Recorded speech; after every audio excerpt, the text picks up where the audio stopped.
Imagine करिए, आपने सफर के लिए टिकट ली है, चाहे वो जनरल हो, स्लीपर हो या एसी। लेकिन जैसे ही ट्रेन प्लेटफॉर्म पर आती है, नजारा कुछ और ही होता है। जनरल डिब्बे में पैर रखने की जगह नहीं है, वहां ह्यूमन वॉल खड़ी है। स्लीपर में आपकी रिजर्व्ड सीट पर पहले से 4 लोग कब्जा जमाए बैठे हैं। और एसी, वहां का हाल भी अब जनरल जैसा ही होने लगा है। आज इंडियन रेलवेज में सफर करना एक बैटल ग्राउंड बन गया है। बिना टिकट वाले मुसाफिर न सिर्फ सिस्टम को धोखा दे रहे हैं, बल्कि उन लाखों ईमानदार यात्रियों का हक मार रहे हैं जिन्होंने मेहनत की कमाई से टिकट खरीदी है। सोशल मीडिया पर नो मोर फ्री राइड्स की गूंज बता रही है कि अब पानी सिर के ऊपर से निकल चुका है। लेकिन क्या इसका कोई ठोस समाधान है? क्या रेलवे सिर्फ अमीरों के लिए सुधर रही है, या जनरल क्लास के मुसाफिरों के दिन भी बदलने वाले हैं?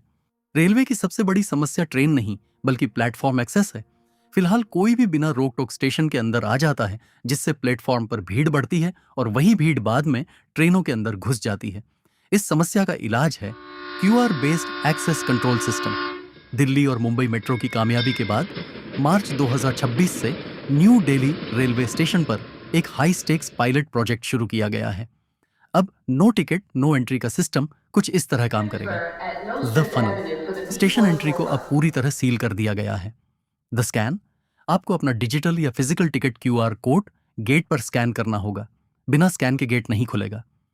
द सेग्रीगेशन, यात्रियों को 3 अलग लेन्स में बांटा जाएगा: reserved, monthly season ticket, MST holders और अनरिजर्व्ड। और अगर कोई चालाकी करने की कोशिश करे तो वहां तैनात हैं एआई पावर्ड इवेंट एक्सेप्शन कैमरे। ये कैमरे थर्मल और मोशन सेंसर्स का इस्तेमाल करते हैं। अगर कोई गेट फांदने या किसी के पीछे छुपकर निकलने की कोशिश करेगा तो आरपीएफ को तुरंत अलर्ट मिल जाएगा। सिर्फ गेट लगाने से बात नहीं बनेगी। असली जड़ थी टिकटिंग सिस्टम में धांधली।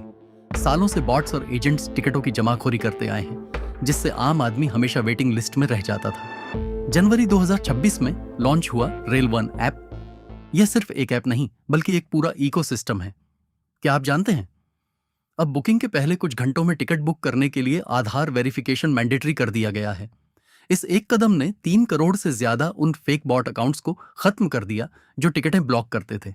यही नहीं, रेल वन का नया एआई प्रोबेबिलिटी इंजन आपको सिर्फ एक वेटिंग नंबर नहीं देता, बल्कि पिछले 10 सालों के डेटा को एनालाइज करके कॉन्फर्मेशन परसेंटेज बताता है। अगर चांस कम है तो सिस्टम आपको खुद ही अमृत भारत ट्रेनों का ऑप्शन सजेस्ट कर देता है। अब सवाल यह है कि अगर गेट बंद कर दिए तो आम आदमी कहां जाएगा? इसका जवाब है अमृत भारत एक्सप्रेस। सरकार सिर्फ गेट नहीं बना रही, बल्कि ट्रेनें भी बढ़ा रही है। अमृत भारत एक्सप्रेस अब कॉमन मैन के लिए बैकबोन बन रही है।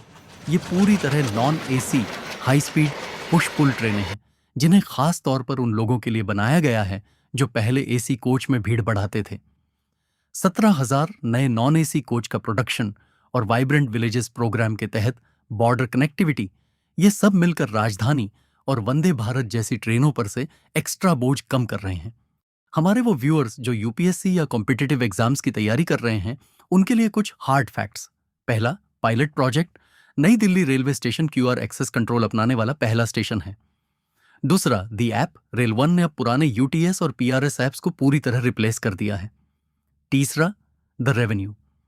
पिछले साल रेलवे ने बिना टिकट यात्रियों से 560 करोड़ से ज्यादा का जुर्माना वसूला, जिसे अब इसी टेक इंफ्रास्ट्रक्चर में इन्वेस्ट किया जा रहा है। चौथा, भारतीय रेलवे अब सिर्फ एक ट्रांसपोर्ट सर्विस नहीं, बल्कि एक टेक इंफ्रास्ट्रक्चर जायंट बन रही है। यह सफर केओस से क्लॉकवर्क की तरफ है। और अब फ्री राइड का दौर खत्म हो चुका है, लेकिन एक सम्मानजनक सफर की शुरुआत हो चुकी है।